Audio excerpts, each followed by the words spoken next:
Welcome. My name is Ellen Nicholas, and I am a sensuality consultant with your pleasure. Today, we're going to talk about the big dick dilemma.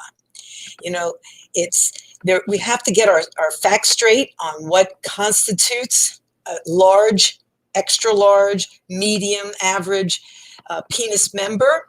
And so I want to get all of that clear with you so that you can understand what we're talking about and what we can do to prevent any kind of problems. So actually, the average penis, fully erect, is about 6 inches long and with a diameter of 1.25 to 1.5 inches. So that's fully erect. Then a penis that would be considered large is 8 inches, so say 7 to 8 inches, and 1.75 inches wide. And then an extra large penis, what I affectionately call a horse dick, is 2 inches wide and 9 inches long or longer. That can be considered a weapon. That is a dangerous piece if the owner of said member does not know what to do with that to pleasure the woman that he's with.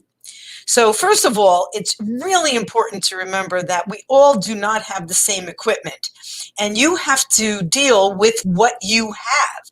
You cannot pretend that you have something else. If you have a penis that is 2 inches wide and 9 inches long or longer when fully erect, you cannot treat it as if it's an average penis. Now, let me just talk about this. Where most penises go in a heterosexual relationship is inside a vagina. Well, let's get those stats straight too.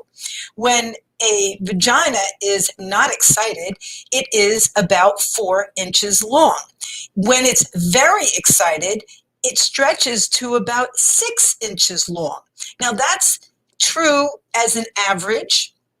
If you look at some Amazonian women or women from certain tribes in Africa, these women are 6 feet tall and taller. Well, their vagina is also going to be longer. And if you look at some of the shorter people in this world, maybe say from Mexico or any area where the average height is, say, 5 feet tall, the vagina is going to be a little shorter when excited. So we're talking averages here, and the average length is about 4 inches, and then when fully excited, about 6 inches. So now what does a man with a 9-inch penis do when he's in love with a woman who has less, cannot accommodate all of that? Well, it would be really dangerous for him to thrust inside of her because he will tear her. Now, a lot of people think, well, the vagina can accommodate a baby coming out of it, so why not a very large penis? Well, let's get that straight too. When a woman is having a baby, there's a lot of hormones being kicked into her body which help her open up. And even then, when that baby is coming down and out, a lot of women have an episiotomy, which is a clean cut of the perineum so that the baby can slide down and out. And then because it is a clean cut, they're able to stitch it back up.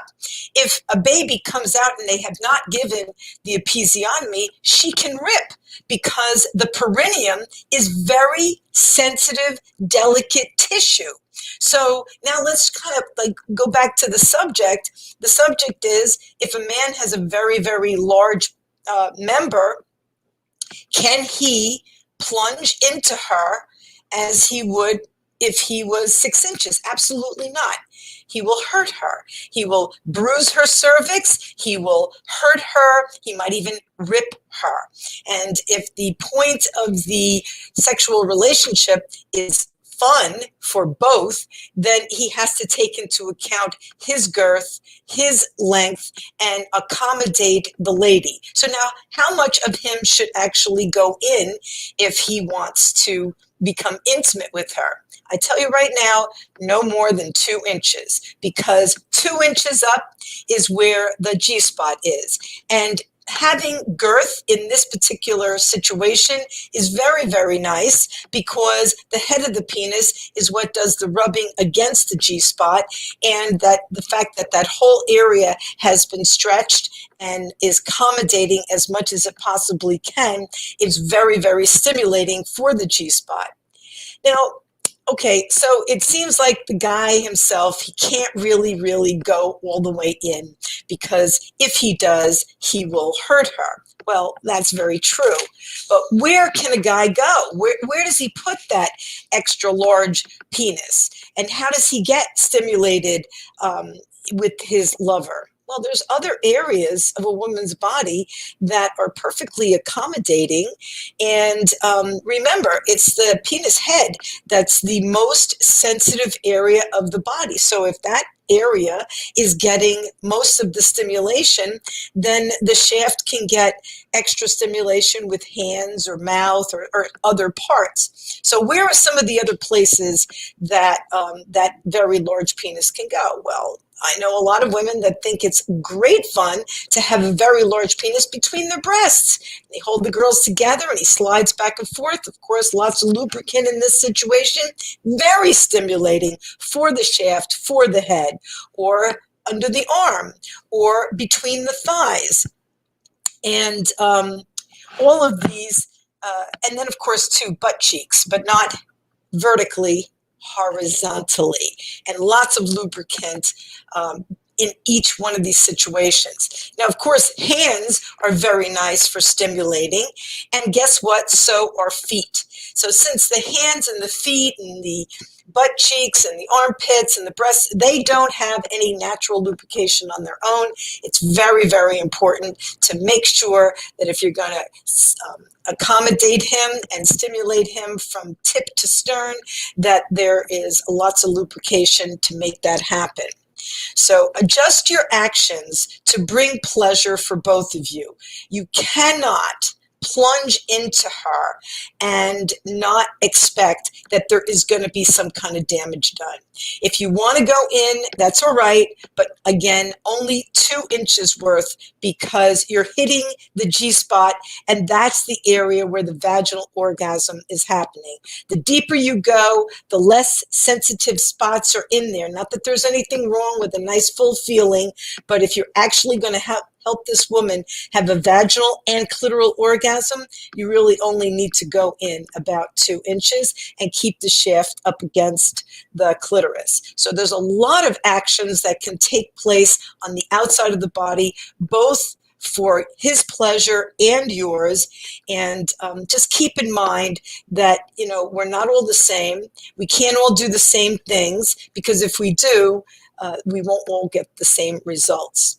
I hope you found this conversation interesting and fun. If you did, please like and subscribe to my station. Every week we talk about something that's fun and exciting. Next week, I'm going to be talking to my really dear friend, Tamika Milano, and we're going to be talking about gay situations, gay sex, and the way that they can appreciate and the respect and the relationships that they need for moving forward, because for so long it's been a problem, and now we want to make sure it's not a problem anymore. So I thank you very much for joining me tonight. Please join me again next week for another episode of Your Pleasure Incorporated into Daily Living. This is your host, Ellen Nicholas Rathbone. Thank you so much for joining me. See you next week. And don't forget to do your Kegels. Bye for now.